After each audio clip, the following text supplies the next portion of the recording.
Muy bien, bueno, veíamos el tramo de este documental que también habíamos pasado ayer un tramo, Mario. ¿Cómo lo viste? Este es un punto, confieso, que este es un punto que me sensibiliza enormemente. Yo era jefe de la sección política de Página 12, que no lo soy hace unos cuantos años, para dedicarme solo a escribir, que está muy bueno. Pero era jefe de la sección política en ese momento. Bueno, fue un día tremendo. Tal vez yo lo fui en 1997 hasta 2004 y la jornada de 2001, digamos. Y esos fueron los días de enorme represión, días muy terribles, muy inesperados en algún sentido. Y yo fui, por ejemplo, quien comisionó a Laura Vales, que es la cronista, mi compañera, que aparece ahí en un auto contando cómo fue cubriendo el hecho, o formé parte de aquellos que se enteraron cuando Kovaleski apareció en el diario al día siguiente. Kovaleski es un fotógrafo que es freelance, digamos, que no trabaja en el diario, pero que tenía la fotografía. Todo eso participé. Y entonces yo digo varias cosas que a mí me parece pues un tema que me conmueve mucho, me da mucha bronca, me sigue dando bronca, me sensibiliza. Varias cuestiones. Primero, tal vez, digo, respecto no solo a la cobertura de Clarín y de la etapa de Clarín, que fue impresionante realmente, fue una negación de los hechos, sino también en general de la enorme mayoría de la cobertura, no digo toda, porque aparte ni yo la vi, ni la conozco del todo, pero ese día que uno se comía los medios, digamos, porque uno escuchaba, miraba, leía, qué sé yo, veía tele, escuchaba radio, en general la cobertura se inclinó por una explicación fantástica en el sentido estricto del término, o sea, fantasiosa, absurda, de una movilización popular. O sea, los militantes se habían baleado, se habían baleado entre ellos, se habían matado entre ellos, que era la versión del gobierno de Eduardo Duhalde. Ahora, esa versión era un insulto a la inteligencia, desde el primer momento, digamos, porque uno puede decir, bueno, uno puede recorrer la historia que tiene que decir, ¿cuántas manifestaciones ha habido en la que la policía tiró a mansalva, porque se había visto que había tirado a mansalva, pegó a mansalva, y resulta que los que se baleaban fueron militantes? Un despropósito, ¿no? Una falta de respeto a la inteligencia. Mario, discúlpame, pero sí, me acuerdo de una escena que Fanchotti, minutos después de la represión, que estaba dando una conferencia de prensa en el Hospital Fiorito, hablando sobre los heridos, y hay un tipo de atrás que le pone un puñete, digamos, le pone una trompada muy bien puesta también, por cierto, quiero decir, le pegó, logró pegar, no fue una amenaza, sino que fue una piña puesta. Y en ese momento la lectura que hacían los periodistas que estaban allí es que, claro, efectivamente, esto es la violencia piquetera, ¿no? Claro, o sea, la policía no tiene nada que ver. Ahí hubo una sustracción. ¿Por qué? Por algo que también dice el informe. Porque en todos los días anteriores el gobierno de Duhalde fue preparando el clima político para justificar esa represión. O sea, fue explicando que ahí iba a haber una especie de toma de la Bastilla o un episodio revolucionario que había... Es decir, que los piqueteros y los movilitantes no podían pasar el puente Pueyrredón porque ahí estaba en riesgo, vaya a saberse qué. Todo eso se extrovirtió en el mensaje y luego, en el día, hubo una serie de explicaciones infantiles. Entonces yo digo, por ejemplo, como ejercicio periodístico, más allá de si estaban las fotos o no, o digamos de qué disponibilidad tenía Clarín el primer día, cosa que yo no conozco, digamos, no lo sé. Digo, con análisis político, con información de gobierno, y además se podía hacer otra cuestión. Yo no suelo hacer mucho estas cosas, pero en este caso murieron dos chicos jóvenes, dos militantes populares. Ser militante no es mejor que ser nadie, pero es una condición valiosa, digamos, y ser joven es una... la sangre joven afrenta mucho a la Argentina. Y hay una cosa que uno sí puede decir, que es, había elementos en ese primer día y en esa primera mirada para haciendo periodismo serio, hacer otras lecturas. Y yo levanto con emoción la cobertura que hizo Laura esa vez, en la cual Laura puso en su crónica, y yo confieso que a la vejez no me acuerdo si la pusimos de título o no, pero Laura puso en su crónica fue una cacería. Fue una cacería. O sea, la nota principal de página, expresión que utilizó Eduardo Duhalde 3 o 4 días después. O sea, Duhalde al reconocer el hecho dijo lo mismo.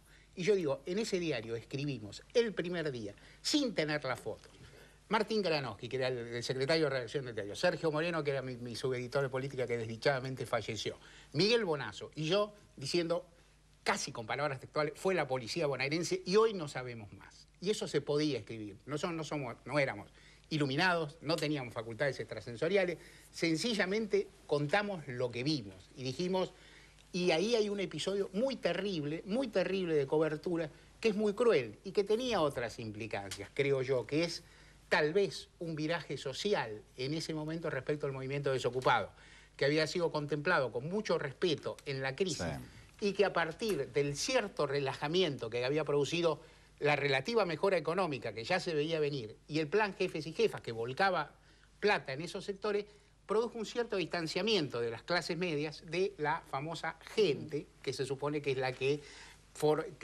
el público favorito de los medios. ¿Eduardo? ¿Qué querés que agregue? No sé, qué sé yo, algo. Lo que quieras, en realidad.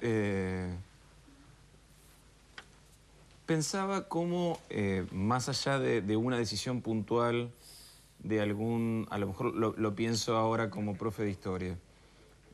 Más allá de la decisión puntual de un líder político, de un operador político,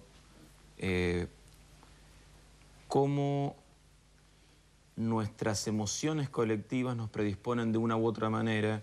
Pensaba en esto último que decías, Mario, cómo para muchos el tiempo de la alianza de clases medias y sectores populares había pasado. En muy pocos meses ese brevísimo romance había dejado lugar a una cosa mucho más fría, mucho más distante y mucho más deseosa de lejanías. Pensando en, no sé, pensando en la responsabilidad que nos cabe a muchos, no digo a todos, porque no son todos, pero cuántos de nosotros tendemos a rápidamente mirarnos el ombligo. Muy bien, nos vamos a un corte y ya volvemos.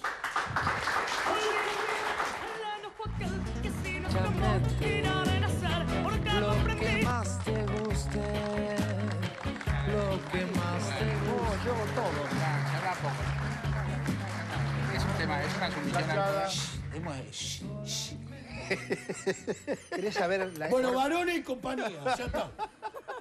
No, que ya ayer me adjudicaron un romance. Con la ley de medios, ¿dónde vamos a llegar?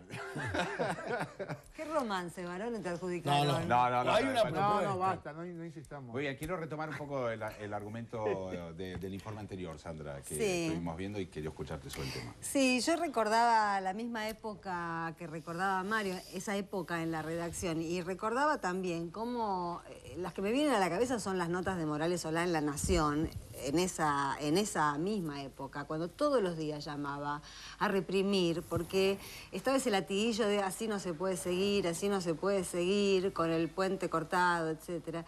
Y pensaba ese editorial que veíamos en el tape de Clarín, donde decía, que creo que era Yonto el que lo mencionaba, ¿no? Que decía que esto había servido para que las organizaciones cumplieran sus objetivos revolucionarios.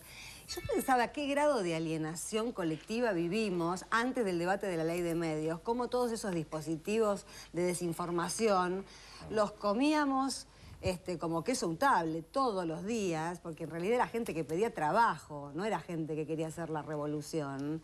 Y con qué impunidad se iba pasando sigilosamente en el relato de los grandes medios hacia ese otro enemigo interno, que era el que había que reprimir y finalmente hubo que asesinar. Sí, y esto se remarca sobre todo, perdóname Sandra, con el hecho de se mataron entre ellos, como si ellos no fuéramos nosotros, que se escuchó mucho por esa época, que me parece que reafirma un poco lo que decía Sandra. Ahora, lo interesante me parece, si tenemos perspectiva, cómo cambian las situaciones, ¿no? Yo pienso que, más allá de los discursos que cada uno pueda tener, la situación cambió.